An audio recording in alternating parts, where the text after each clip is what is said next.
bit where they go and had a go shopping on a Sunday. It's usually just coffee with bread and milk. But there's not one Sunday where not one of them will say, oh, I love your nail varnish. I love it when they say, I love your nail varnish. Do you know why? Darling, it's not nail varnish. It's better. It's a wrap. Oh, what's that? And there you go, the conversation is opened. Okay? Talk to them. In that moment, I've advertised the brand. It's free. Didn't cost me a penny. Yeah? Keep the love going. Just keep talking about it. And don't be afraid to tell people. Actually, do you know what? I've just taken the plunge. It's really scary, but I'm a business owner. I'm actually running my own business. And then they will say, oh, what do you do? And it's not about the hard sell. As I said, don't slam me down their throat, but talk about what you do. And they will ask you questions. And they might challenge you. We call these challenges objections. And again, there might be a lot of you sitting there thinking, oh my God, they're objecting, they're asking really difficult questions, they don't like it. If they didn't like it, what they heard, they wouldn't ask you. Objections are actually door openers. They want some more information. They want to know a bit more about what it is she's doing and being so successful in. You know. So don't be afraid. Remember what I said, the worst that can happen is that they say no. What have you lost? Thank you very much for your time. Do you mind me getting back to you maybe in a couple of months just to check in with you? Because sometimes a no now is not a no never, right? Somebody might just, it might not be the right time. They might not have time now. Yeah? There might be things going on in their life. They might have a full-time job. They're busy. We've got to respect that. The same as you probably are in the same boat. So just anywhere. Don't be afraid. Anywhere, always ask the question.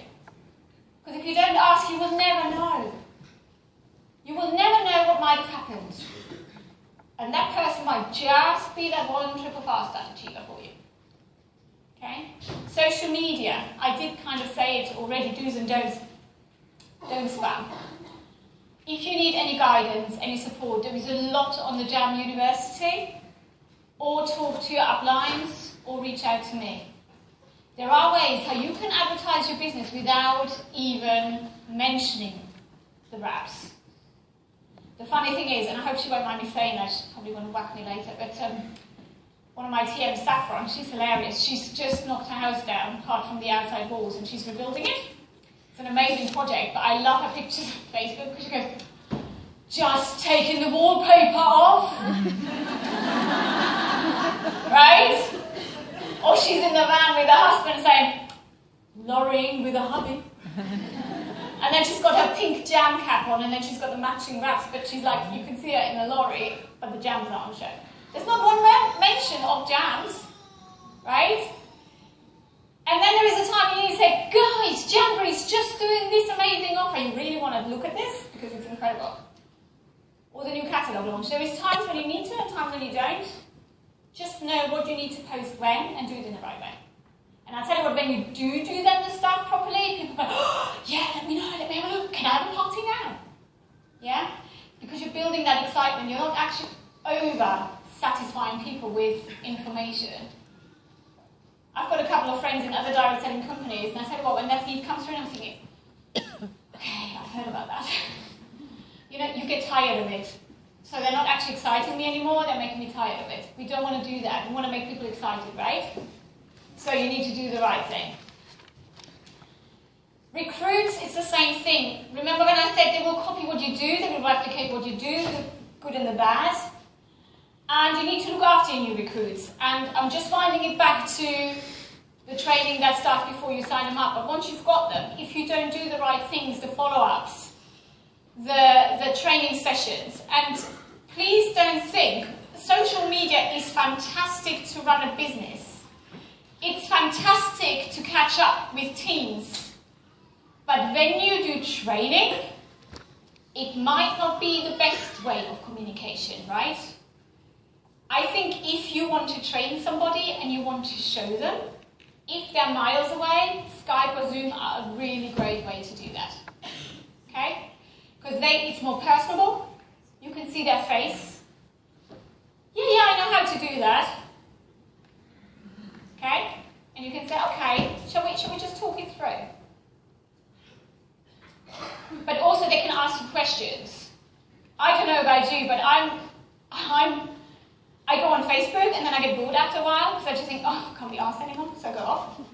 So if somebody was talking to me a long, long while on Facebook, I'd be just like, oh, just pick up the phone. Yeah? Does anybody else feel like that? Yeah? If you train somebody new, if they're miles away, use the proper communication channels. If they're close by, meet them in a Costa coffee. Plug your heat through. Guess what happens? People will see, they will ask you questions. There's baristas behind the counter. 90% of them are girls.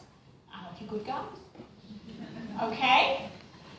Use it to your advantage. You don't want 90% of your new recruits to leave because they had not regular contact. Yeah? We've got, remember that number where we've got these people inactive at the moment, which we need to help to get to their dream? We really need to reach out to these guys. So let's make sure that somebody signs up under you. You want your money's worth as well because you're running a business. Yeah? We have got an obligation to get them to their dream. However, don't forget, you are running a business. And you want a return on your investment, don't you not? Yeah, your investment is your time. The time you train somebody, in other companies they charge for that. So you want that return. Whilst she achieves her dream, you get that. Again and again and again. Okay? That's a long-term payback. So don't do one-off contact. Agree a regular contact pattern that suits you, and then. And when I say you, we can get a bit overexcited. We say, oh yeah, I'm going to do everything different now. Of course I can do it. I talk to you every day. You want to get to exec, that's a promise you've just made you're going to break. Because as you're going through the ranks, you won't be able to. Manage expectations right from the start, okay?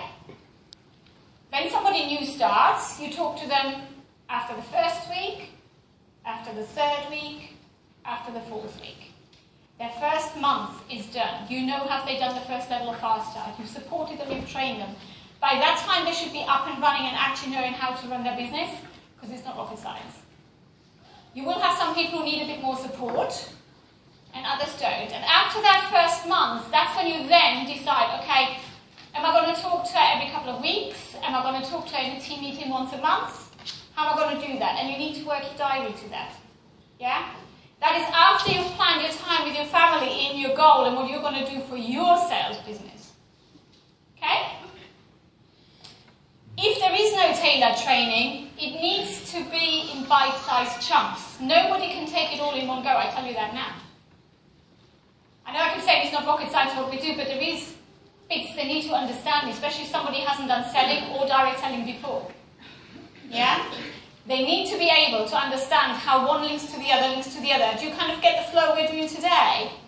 I really want to give you, I want to wrap you in cotton wool and give you all that support network. So when you walk out of that door, you know exactly what to do and how. And you prioritize 2 at a time when you're at home. And you don't panic. Okay?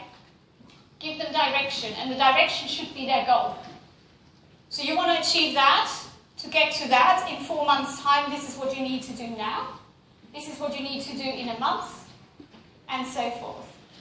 And then you flip it on its head. After a month, when they're actually, you ask them, what do you think you should be doing? You put the onus onto them. Let them tell you, because then you also know, okay, does she or he understand what they need to do? Oh, there is a gap, let's close that straight away. Yeah, you're getting to them before it actually escalates into a bigger hole. Does that make sense to everybody? Yeah? It is simple, it is like closing a loop. Don't ever prejudge anybody, like I said. If somebody is being a little bit negative to you and asking awkward questions, and these are the ones who think, oh, God, really? That's the ones who are actually really interested. So don't prejudge, don't ever underestimate anybody.